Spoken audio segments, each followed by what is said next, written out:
Video చెప్పండి sir, video చూసి sir,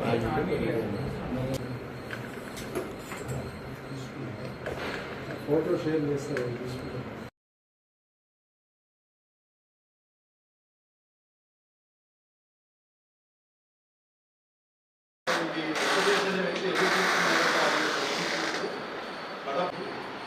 లంచం డబ్బులు సుబ్బయ్య 5,000 తీసుకోవడం జరిగింది. అదేవిధంగా సదరం కడప జిల్లా వీరపనాయని మండలం వెల్దుర్తి గ్రామానికి చెందినటువంటి వీరపు శేఖర్ అనే వ్యక్తి తన భార్య వెంకటేశ్వరి అనే ఆమెకు చెడు ఉన్నందున ప్రభుత్వం వారు ఈ సందర్భంగా ఇస్తున్నటువంటి సదరం సర్టిఫికేట్ తీసుకొని తన భార్యకు పెన్షన్ నిమిత్తము ఆ సదరం సర్టిఫికేట్ కోసం ఆయన కడప రిమ్స్ హాస్పిటల్లో ఈఎన్టీ విభాగం దగ్గరికి రాగా గత నవంబర్ నెలలో ఆయన ఆన్లైన్లో దీనికి సంబంధించి అప్లికేషన్ అప్లై చేసుకొని దాని తర్వాత ఈ సదరం సర్టిఫికేట్ కోసం కడప రిమ్స్ హాస్పిటల్కి వచ్చినప్పుడు ఈఎన్టీ సెక్షన్ దగ్గర ఉన్నటువంటి ఇతను సుబ్బయ్య అనేటువంటి సూపరింటెండెంట్ తర్వాత అతను డాక్టర్ గారితో అక్కడే ఉన్నటువంటి సుబ్బయ్య వీళ్ళిద్దరినీ కూడా ఈ శేఖర్ భార్యతోనూ మాట్లాడి మీకు సదరం సర్టిఫికేట్ను నేను ఇప్పిస్తానని, ఈ సదరం వర్క్ అంతా కూడా నేనే చూస్తున్నానని అతను చెప్పి డాక్టర్ గారితో ఈఎన్టీ గారితో నేనే మాట్లాడి మీకు ఆ సర్టిఫికేట్ ఇప్పిస్తానని వాళ్ళను నమ్మించి యాక్చువల్గా తనకు కెపాసిటీ లేకున్నా కూడా తనకు డిపార్ట్మెంట్ సంబంధం లేకున్నా కూడా తనే చేయిస్తానని చెప్పి ఆయన యాక్చువల్గా మెడికల్ రికార్డ్స్ డిపార్ట్మెంట్లో సూపరింటెండెంట్గా చేస్తూ ఉన్నాడు.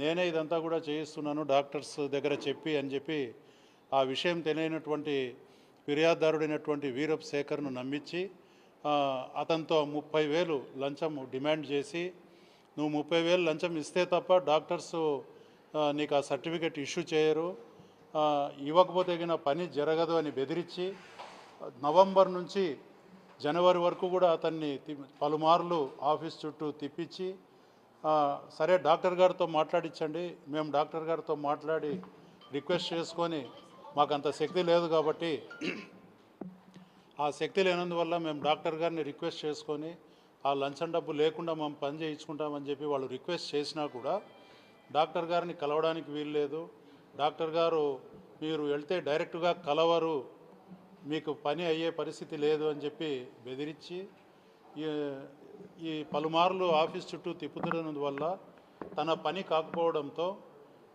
విసిగి వేసారినటువంటి శేఖర్ అనే ఫిర్యాదుదారుడు కడప ఏసీబీ ఆఫీస్లో నన్ను కలిసి నాకు కంప్లైంట్ ఇచ్చి ఆ కంప్లైంట్ మేరకు మేము నిన్న కేసు రిజిస్టర్ చేసి ఆయన ఈరోజు రమ్మన్నందువల్ల సూపరింటెండెంట్ అయినటువంటి సుబ్బయ్య ఈరోజు సదరం ఆఫీస్ దగ్గరికి వచ్చి ఆ లంచం డబ్బు ఇవ్వమని చెప్పినందువల్ల ఈరోజు మధ్యాహ్నము మేము చెప్పిన మేరకు ఆయన డబ్బులు తీసుకొని వచ్చి ఫిర్యాదుదారుడు సుబ్బయ్యకు రెడ్ హ్యాండెడ్గా సుబ్బయ్యకు సదరం ఆఫీస్లో సుబ్బయ్యకు 30,000 ఇవ్వడం జరిగింది. సుబ్బయ్య తన వద్ద 5,000 30,000 రిసీవ్ చేసుకున్నటువంటి సుబ్బయ్య తన వద్ద 5,000 పెట్టుకొని అదే ఆఫీస్లో పనిచేస్తున్నటువంటి వెంకటేష్ అనే జూనియర్ అసిస్టెంట్కు 25,000 ఇచ్చాడు. సో 25,000 వెంకటేష్ ఎందుకు తీసుకున్నావు అని అడిగితే ప్రొద్దుటూరులో ఉన్నటువంటి ఒక బ్రోకర్ ద్వారా మేము చేయించాలని చెప్పి ఈ సర్టిఫికేట్ పని పూర్తి చేయించాలనుకున్నాం సార్ అని చెప్పడం జరిగింది. మరి ఆ ప్రొద్దుటూరులో ఉన్నటువంటి బ్రోకర్ ఎవరు, అతను ఏ డాక్టర్తో చేయిస్తాడు అని చెప్పి అడిగినప్పుడు వాళ్ళు సమాధానం చెప్పలేదు. దాని మీద ఎంక్వైరీ జరుగుతోంది. ఇద్దరి మీద కూడా కేసు రిజిస్టర్ చేయడం జరుగుతుంది. వెంకటేష్ మీద కూడా కేసు రిజిస్టర్ చేయడం జరుగుతుంది. పూర్తి విచారణ చేసిన తర్వాత ఇందులో ఎవరెవరు ఇన్వాల్వ్ అయి ఉన్నారో మొత్తం విచారించి అందరినీ కూడా ఈ కేసులో భాగస్వాములు చేసి అందరినీ కూడా రిమాండ్కు పంపించడం జరుగుతుంది. ప్రస్తుతానికి వీళ్ళిద్దరూ Subbaiah superintendent and junior assistant Venkatesh ఇద్దరి మీద కూడా ఇప్పుడు వాళ్ళని అదుపులోకి తీసుకున్నాము. 30,000 లంచం కూడా వాళ్ళిద్దరి దగ్గర 5,000, 25,000 చొప్పున రికవర్ చేయడం జరిగింది. ఫర్దర్ ఎంక్వైరీ కొనసాగుతుంది.